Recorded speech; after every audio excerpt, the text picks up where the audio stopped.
All right, we're going to talk about battery life in this section on the Galaxy Nexus. I have to say that the battery life is getting better as I'm learning to use the phone and learning how to maintain the battery.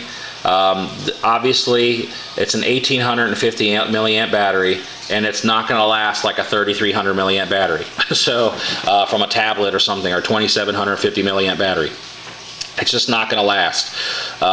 This has got the tablet software on it, so it's, you know, ice cream sandwich 4.0. That's what everyone's going to. So it's obviously going to drain a lot more juice than the 2.3, 0.5, or 6 or whatever of the predecessor, previous operating system. So it is draining more juice. It seems to last me about 5 hours. I've not really been able to get it to last longer than that on a full charge. Now, if I'm constantly playing with this phone, which is a lot of the time, I'm always messing with it, doing something with it, watching something on it, whatever. If you're on Netflix, you might as well forget it. It needs to be plugged in. You're not going to be able to watch it for probably longer than you may not even get through a whole movie with it on Netflix. So depending on if you choose the high quality or whatever. So and also with YouTube, the same thing. You're not going to get through 2 hours of watching YouTube at high quality on this phone. It's just not going to happen. So with sound and all that kind of thing, especially with Bluetooth enabled, like I was listening to something yesterday and I had to plug the charger in about halfway through. When this phone goes dead, it takes about 5 to 10 minutes for it to get enough charge together so you can reboot it. That's another really kind of negative thing about it. You're not going to be able to just restart it after you plug it in 5 seconds later. You know, like the Razr, actually, you can do that. You can plug it in. Actually, it will charge while watching Netflix. So that's sort of a good thing. You know, it will actually charge while watching Netflix. So this phone, it uses so much data and so much, I guess, power that it will actually run you actually will have to go get a physical car charger, not the USB one. And I think that is actually what's helped. It actually is starting to charge the phone now while I'm watching these videos and things like that, wherever I'm at. And you know, an actual physical, like I bought a Rocket Fish one, you know, like the regular stupid one that you go buy that's, you know, $20 or whatever. And it seems to work really well charging the phone. The one that comes with it, the USB cord and the plug, it really doesn't charge it fast enough to keep up with the usage of this battery. So if you're driving, listening to Spotify, listening to Pandora, you might be okay. I was listening to the Spotify and it seemed to be charging it off the regular charger that comes with it. If you're watching video, you're going to need to get a better charger. So something that's going to be more consistent. Those USB chargers are just that, USB. They're not very much power coming to them, and they regulate how much power goes through the cord. So at least that's what I'm thinking is happening. So obviously, but anyway, that being said, it is a energy user, so beware. If you don't want to always be constantly plugging your phone in, or if you're not near a power station, like I'm always near power somewhere, you know, the phone standby is very good. Like I charged this phone till about 2 o'clock in the morning and took it off the charger, and you can see it's got about half its battery life left, and we've been playing with it pretty good, you know, since we've been doing the video here. So beware. Phone charger, definitely a must. You will definitely need a phone charger with this phone. They are going to be coming out with a bigger battery, and then also the cover will be you know, I guess boosted up a little bit. You know, you can kind of see that the phone actually has a little bit of a curve to it also with the, you know, but it'll also, you know, the back will actually raise up and probably be just flush, and they'll get another bigger battery or something to put with this phone. But this actually, I actually have 2 batteries for this phone, the one that came with it and the one that I ordered, and it works, you know, really well. I've hardly had to use the second battery because I'm always, like I said, near power. But it works really well as far as I'm concerned. I mean, for my needs. For someone else, it might aggravate them. So anyway, that being said, that's the juice on the juice. We'll talk about the thinness form factor of this phone, some of the outside features and things that it does or has. This is actually, I didn't know this, but it actually is a charging port, micro USB, and it is the HDMI. So that's something that people don't really talk about on the other blogs. And of course you got the little microphone here, and you got another one up on the top right here. So for noise canceling, I'm assuming.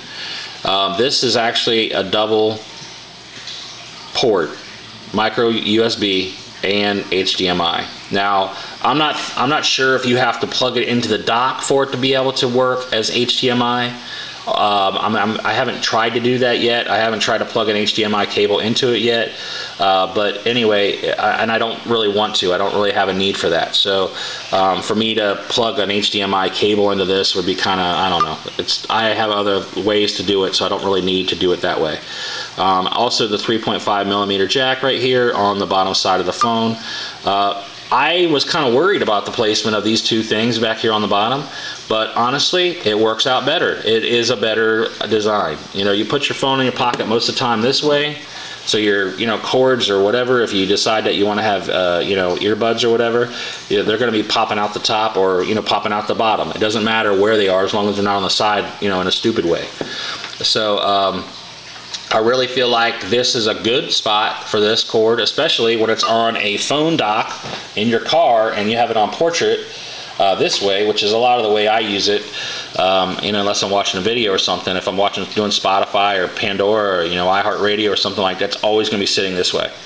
So, and not, you know, this way. You know, so you know, that being said, it's a really, you know, you want your cords pointing down towards where they're going. You don't want them, especially if this is up on the windshield or something, you don't want this pointing, you know, in a crazy direction, like up, like, you know, with this razor, you know, it's pointing up. Everything is up, you know, unless you got it in a car dock, you know, like sideways like this.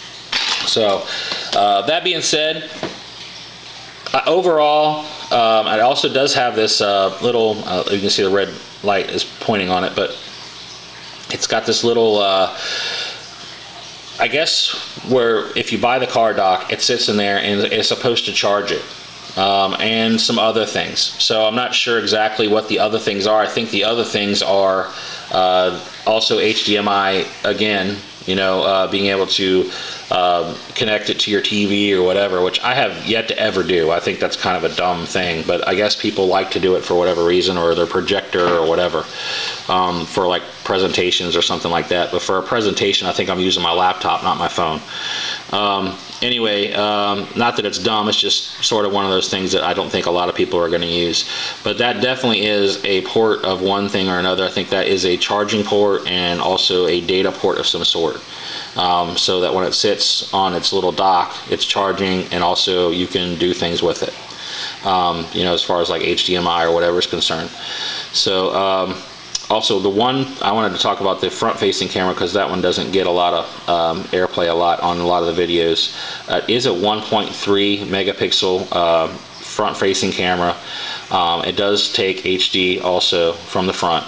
And that's something I had to find out on the website. There's a lot of people, oh, no, it doesn't. Yes, it does. No, it doesn't. Well, anyway, it does. And I found out from Samsung directly that it does. So, and also the back, in addition to that, does the same thing.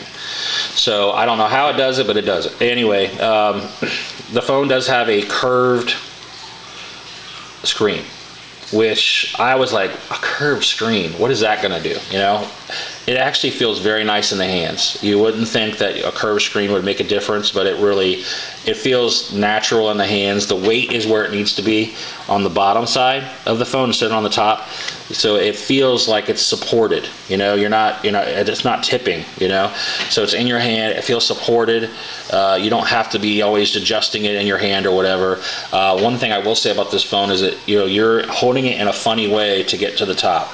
I got big hands, so I'm not gonna have as big a problem with this as like maybe somebody with smaller hands would. So that being said, it's a 4.65 inch screen, and you can see that goes, if I can get to start up here, all the way from down here to all the way at the top up there.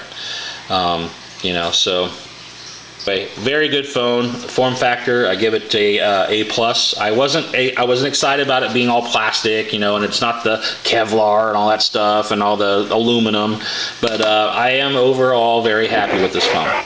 So thanks for watching. This has been Christian Harlow.